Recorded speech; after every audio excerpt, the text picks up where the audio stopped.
I just wanted to show you a couple different things. And the big thing one is that one technique. If you guys start to roll over, and let me borrow Donna real quick. The one thing that people talk about that I want, have a seat, I'll show you something. The one thing they talk about, again, if I was to bleed Donna, I won't do it. Thank you. So one of the techniques, let's say if we're going to bleed this part of her leg, you just don't want to bleed here and keep it open because the blood can go everywhere, right? It's not so good. When you have your glove on, if you bleed and you kind of either come over it this way or you come over it that way, your hand is kind of a shield, so the blood doesn't like blow up in your face, which will happen if you do this enough. And that's why instead of just jabbing and then the blood just goes everywhere, if you roll over with your hand this way or if you come across this way, the hand is kind of almost a shield. And you've got a glove on. It's a nice way so it doesn't blow up in your face, which I've almost had a few times when I used to do in the beginning, and I'm like, hey, where's that vein? And but you know, I didn't know, right? And yeah, exactly. And you go down here, and honestly, I mean, that's hepatitis C, that's AIDS. I mean, that's all sorts of scary stuff, right? And it can happen just that quick. So you have to, you know, we're dinging around, hey, Donna, what's going on? And I prick her by accident, and poof, it blows up in my face. So, I mean, it's something that doesn't happen a lot, but it can go from fun to therapeutic to super dangerous and super wrong real quick.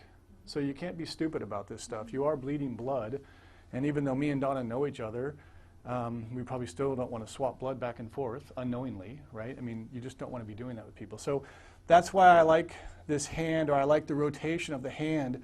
It's almost kind of a guard. And if you're still scared, you can always, sometimes I bleed people with the other hand up to protect yourself, again with a glove. But these types of things you'll start to learn with some certain techniques. Instead of just jabbing it and hopefully it doesn't spray up in your face. So thank you. But that's why I like that rolling over the vein.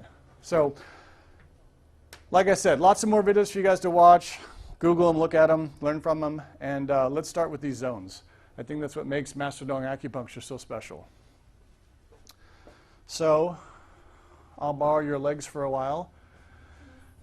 Yeah, please. So actually, we'll stand up for the first one. We're going to do bladder 40, so just turn around. So we're going to start with zones. These are the Master Tung zones that probably are what make him his bleeding system very popular. And all these zones are on, there's a few on the mid leg or the upper thigh. The ones I'll show you today are all pretty much on the lower leg. And so the first one, let's start with, is the occipital zone. We need to find bladder 40, about 3 or 4 cun above and 3 or 4 cun below.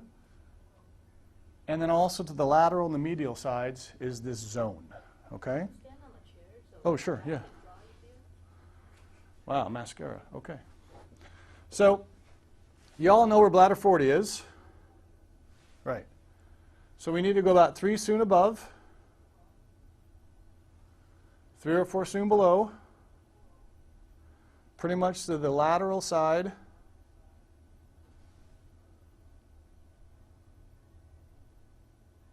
Into the medial side. That would be the occipital zone. Mostly we're going to use that, you can see, for headache, back pain, pretty much any type, specifically low back pain. Systemic pain, systemic stagnation, any type of Taiyang stagnation. Also some other specific things, hemorrhoids, hypertension, stroke, these types of things. Now, the question should become, and think about too, anywhere where the Taiyang kind of vessel runs. So, you know, you guys all know Taiyang, the bladder channel runs over the back to the head. So pretty much any part along Donna's back here where the Taiyang channel runs, I would say is a very good point to be bled. Again, we're looking in the zone. If we're looking at Donna's bladder 40, you have a vein there. I don't know how to use mascara yet. There's a vein there. There's a vein there. There's a vein there. And again, well, Brad, which is the best vein to bleed? What's the best vein I could bleed? I would probably want to stay as close as I could to bladder 40 for me, clinically, anecdotally in my clinic. I found that works best. If I can stay within the closer to bladder 40 I like, the better.